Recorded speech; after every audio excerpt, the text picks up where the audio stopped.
Appel de l'opposition au président de la République. Tous les dialogues initiés par les chefs de l'État pour consolider les acquis démocratiques de notre pays, corriger les faiblesses ou lacunes institutionnelles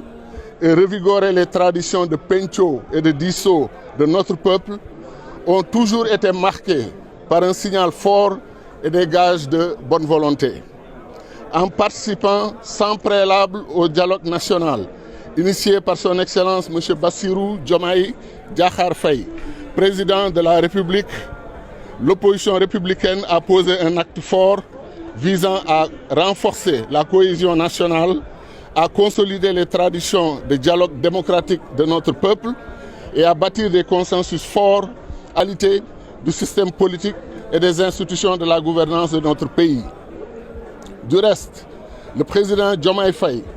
disait lors de son discours d'ouverture des travaux du dialogue national, et je cite le chef de l'État, « Mon rôle en tant que garant de l'unité nationale est de tendre la main à toutes et à tous pour rassurer, rassembler, apaiser et réconcilier afin de conforter la paix et la stabilité indispensables au développement économique de notre pays. » Fin de citation. C'est, pensons-nous, dans le cadre d'une telle vision apaisée de notre démocratie, patrimoine commun à tous les Africains fiers de notre pays, que l'opposition démocratique engage le président de la République à poser des actes d'ouverture, de concorde et de réconciliation en utilisant tous les leviers à sa disposition pour faciliter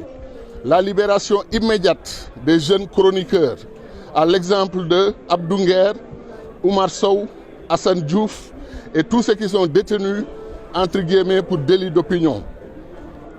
De la même manière, nous lançons au président de la République un appel pressant pour qu'il rassure nos compatriotes sur le fait que l'état de droit au Sénégal doit être compatible avec la protection des libertés. Ainsi, le président de la République, clé de voûte des institutions, pourrait inviter la justice de notre pays, forte de son indépendance reconnue, à accompagner la pacification de l'espace politique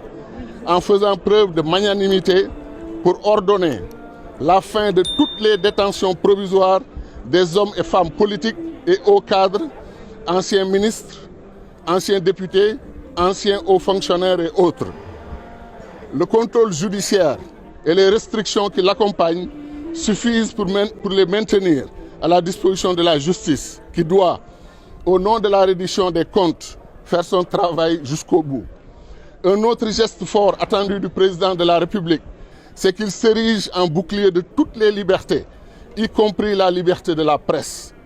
en protégeant ses institutions, les institutions de la presse bien sûr, et ses vaillants professionnels. La convocation régulière des journalistes à la police, de même que la fermeture illégale de leurs organes, soulève des condamnations légitimes et affecte grandement la réputation de notre démocratie qui, on le sait, doit énormément au sacrifice et au dévouement des pionniers et animateurs de nos médias. Enfin, quasiment tous les acteurs de notre pays s'accordent sur le fait que la Haute Cour de justice ne traduit pas l'aspiration profonde de notre peuple à un état de droit toujours plus fort et exclusivement au service des citoyens et des institutions. Il faut donc réformer en urgence et en profondeur une telle cour dans sa composition, dans son organisation et dans son fonctionnement pour qu'elle respecte pleinement les droits des justiciables et leur assure le droit à un appel s'ils le désirent. De telles mesures fortes de M. le Président Bassirou Diomaye Faye, suite à la conclusion du dialogue politique national, rejoindront toutes les grandes décisions de ses prédécesseurs dans les mêmes circonstances, visant à restaurer la confiance de nos compatriotes dans notre système politique. Vivement alors qu'ils entendent notre appel et se distinguent comme un grand contributeur à l'espérance d'un Sénégal meilleur, démocratique, réconcilié et toujours plus grand et plus harmonieux. Fait à Dakar le 4 juin 2025, le groupe de l'opposition au dialogue. Opposition bi teewoon ci dialogue bi moo yëkkati kàddu boo xam ne mu ngi ko jagleel président de la République di ko ci ndax dialogue yi amoon ci réew mi yëpp laata moo agsi ci présidence bi lañ daan def mooy fexe nu ñuy gën a dëgëre démocratie ci réew mi nu ñuy gën a faj li xam ne mooy li ko feebar boole xol yi boole xel yi jàmmoo ba ñëpp nekk ci jàmm ak dal loolu moo tax bi ñu oowee ñun opposition bi dañu ne nañu nangu te teguñu ci benn baat waxuñu lenn loo xamee ne luy jiitu ñëw bi la fekke waxtaan wi bi ko président de la république son excellence Bassirou Diomaye Faye wootee te loolu bokk ci suñu taarix Sénégal ci wàllu waxtaan wàllu penco ndax réew mi ak askan wi loolu la ñu xam toog waxtaane réew mi li leen soxlaal li leen ñor ngir faj li xam ne mooy aaja waa réew mi moo tax ñu wax ne président de la république woote boobu ñun rafetlu nañ ko moom sax ci woote bi def ne ci wax bi muy ubbi waxtaan wi daf ne moom mooy njiitu réew mi moom mooy garant unité nationale bi yëpp maanaam réew mi nu ñu askanoo yëpp mboole seen moom mooy seen njiit maanaam moo leen di jiite mooy seen kilifa te lii xam ne moom lañ ko sas mooy mu gën a dëgëral mbooloo moomu gën a dëgëral ànd bi gën a dëgëral jubboo bi mu ne kon taal na loxoom ñëpp pour ñu fekk si loolu ngir dalal xelu ñëpp ngir boole ñëpp ngir dalal xelu ak xolu ñëpp ngir boole nit ñi ñu tàppoo xel yi jubboo mën a am ndax réew mi nekk ci dàmm ak dal goo xam ne mooy tax réew mi jëm ca kanam loolu moo tax ñun ñu xalaat ne bu ñu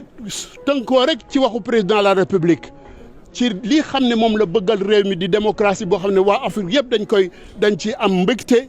am ci fierté ñu ne lii war nag mooy moom mu teg jéego yoo xam ne dina mën a tax nit ñi seen xel dal dina mën a tax jàmm am dina mën a tax xol yi giif ndax loolu moo mën a boole nit ñi ci lii xam ne moom lay woote moo tax ñu wax ne moom lii xam ne li ko moom la ko réew mu dénk dayo bi mu am war na mën a tax mu mën a fexe ba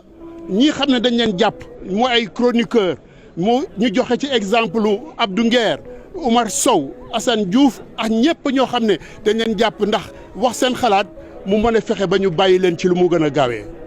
ci loolu aussi ñu ne lii xam ne mooy ñii xam ne dañ leen di jàpp ci mbirum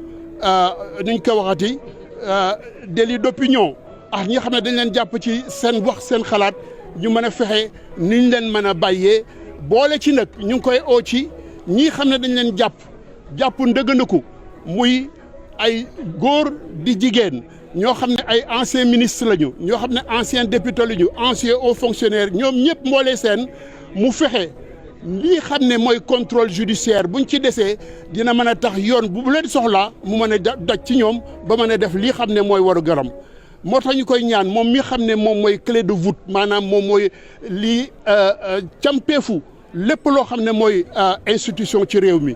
mu war a nekk kii xam ne mooy aar lépp loo xam ne mooy liberté boo xamee ne dina mën a tax ñun ñi mën a dox seen soxla bu ñu leen soxlaa mën leen a jël bu leen yoon soxlaa mën leen a atte ñu boole ci timit ne lii xam ne mooy liberté de presse loo xam ne gis nañ ko ci réew mi ñoo xam ne ñu ngi dal seen kaw muy organe de presse yi ñoo xamee ne ñu ngi dal seen kaw ndax rocc seen mën-mën ak seen sañ-sañu am organe doxal seen liggéey ñooñu dañu wax président de la République ñu ngi koy ñaan mu delloo si loo xamee ne dina may moom mu ir ñëpp parce que moo jaboote ñëpp ba képp koo xamee ne am na loo xam ne digle nga ko yoon mu am ñu doxalee noo xam ne dina woyof ci ñoom ñëpp ñu mën a doxal seen liggéey ndax presse dafa am solo ci réew ndax ñoom ñooy